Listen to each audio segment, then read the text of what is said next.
Hi everyone, welcome back to my channel, and for those of you who don't know me, my name is Dana and I'm just gonna jump right into the video today. So I am in graduate school right now and I'm also working full-time. So I work at UC Irvine in the Study Abroad Center. So I work with our international students there as their advisor. And I am also in grad school at USC for a Master's of Social Work. So I've been in my social work program for about 2 years now, a little more than that. And I have about 2 semesters left. So right now I'm like 4 weeks into my fall semester, and then I just have to finish spring and I'll be done. So it's been a little bit of a crazy ride because for those of you who don't know, in order to get your Master's of Social Work, you also have to do a significant number of practicum hours. So I have to work my 40-hour-a-week job, and then I'm taking classes. So I usually take like 2 to 3 classes at a time. And then on top of that, I actually have to intern to earn those hours. So I'm doing 20 hours a week interning at a high school and middle school. And so it's been a little bit crazy to say the least. And so I figured for today, I would just go ahead and give some tips on how I kind of balance my life with all of these different things going on, and kind of some of the things that I do to help me stay organized and help me stay sane. I'm not gonna lie, it's been a stressful journey, I think, working full-time and going to graduate school.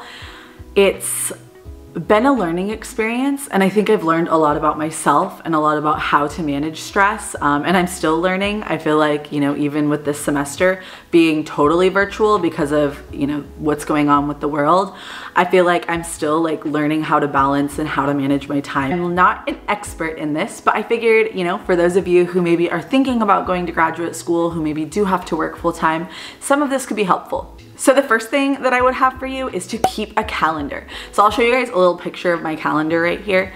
And you can see that it is definitely color coded. I color code all of my work stuff in gray, all of my school stuff in navy. And then from there, it kind of varies. So I have things that are with other people that can't be moved. I put those in blue. Pink is personal errands I have to run or things that could be moved. And green is church stuff. So that color coding, I think, helps me stay organized and help me know, you know, kind of what I have going on for my day. Honestly, without my calendar, I would not survive. I don't think I would even know what is going on in my life without my calendar. I feel like I literally put everything in there. So at the beginning of the semester, when the teacher is going over the syllabus, the first thing that I do is I go in and I write down all of those dates that she's talking about. I write down anything that I plan with people, and if I didn't write it down, I honestly just will not end up there. And I feel like, you know, different people are gonna have different methods, whether it's a hard copy planner, I used to be really into that, or Google Calendar or Outlook or whatever it is you use. Just find a system that works for you and stick to it and put everything in there. Again, without that, I don't think I would manage. The next thing is to set boundaries on how you spend your time. So it kind of goes into the calendar thing. I think one thing that I try to do is I try to schedule out blocks of time, and I try to actually do what I am supposed to be doing during those times. So for example, if I have a paper due, I'll actually schedule that into my calendar time to work on it. So that way I'm not stressed out about it for weeks beforehand, but rather I know, okay, I've set aside this, you know, 2 hours or this 5 hours or this, you know, whatever amount of time to work on this paper. And I feel like that helps me kind of minimize the stress of all the things that I have to do. It's kind of setting those boundaries on when I'm gonna work on what. And I think also setting boundaries with people too. I think it kind of goes hand in hand. You have to, I think, learn how to say no to certain things. I feel like if you do manage your time well enough, it helps you to be able to do more things that you want to do. But chances are there's going to be some point at which you have to say no to maybe the things you want to do or the people you want to hang out with, because you do have a lot of other priorities going on. And so I feel like you have to learn how to set those boundaries and how to be okay saying no.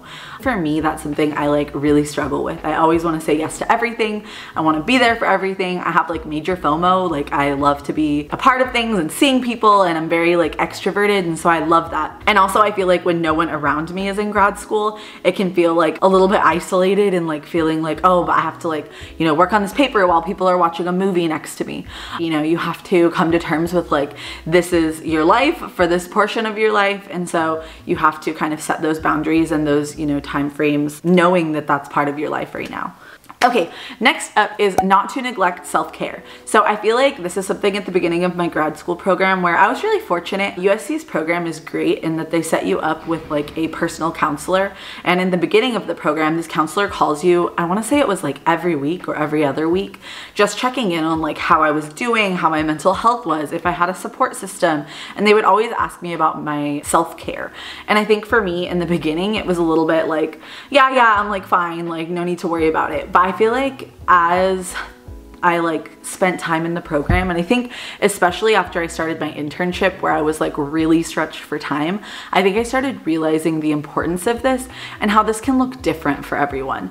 I think in my program, a lot of times they talk about self-care in terms of like, you know, go do yoga or like pet your dog or whatever. But I think for me, self-care really means making sure to spend time with the people I love, which I'm going to talk a little bit about next. And also I think making sure I'm spending time with myself, kind of recognizing where I'm at. For me, making sure that I'm like doing my devotionals and spending time with God. And I think spending time, thinking about where I'm at mentally, physically, spiritually, and just kind of knowing that and, you know, finding that like rest in God.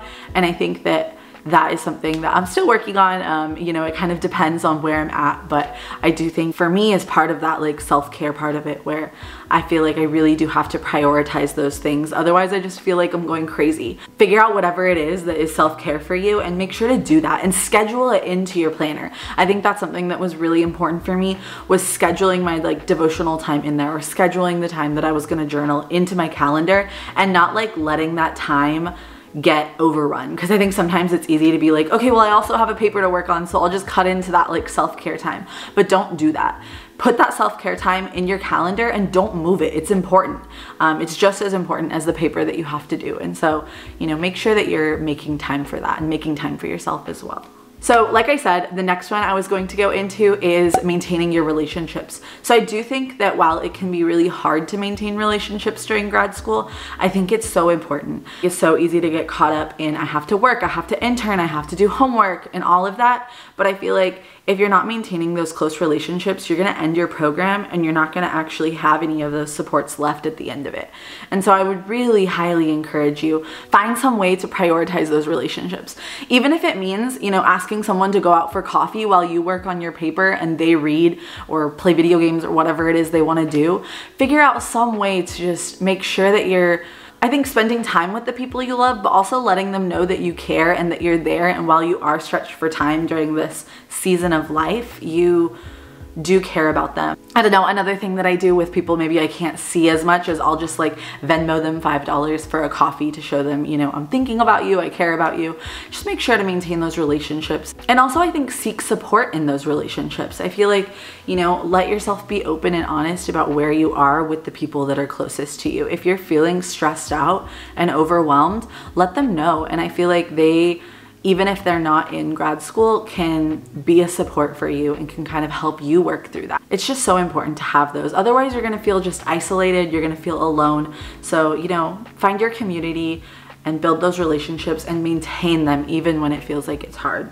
And next up, I feel like communicate with the people in your cohort. So like I said, I do think it's really important that you're maintaining those friendships with those friends who maybe aren't working or aren't in grad school. But I think it can also be really beneficial to talk to the people in your cohort. And even if you don't maintain like a, you know, really close bond with them, I think sometimes it can be a good reminder that you're not the only one going through this. Kind of hearing what they're going through, hearing how they manage things and tips that they have can be really helpful. And I feel like, again, it makes me feel a little bit less crazy, because I feel like sometimes when I'm just like so stressed about school, I feel like it can be a little relieving to know that like I'm not crazy, and there are other people out there also going through these same trials. And so definitely talk to them, utilize them.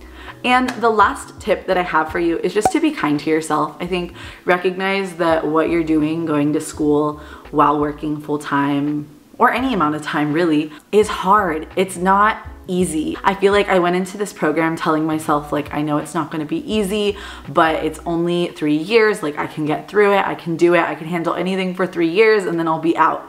And I feel like I went into it with that mindset, but then I think somewhere along the way, I found myself getting frustrated at myself when it wasn't easy. When I felt stressed out about practicum, or when I felt like I just, you know, couldn't write another paper.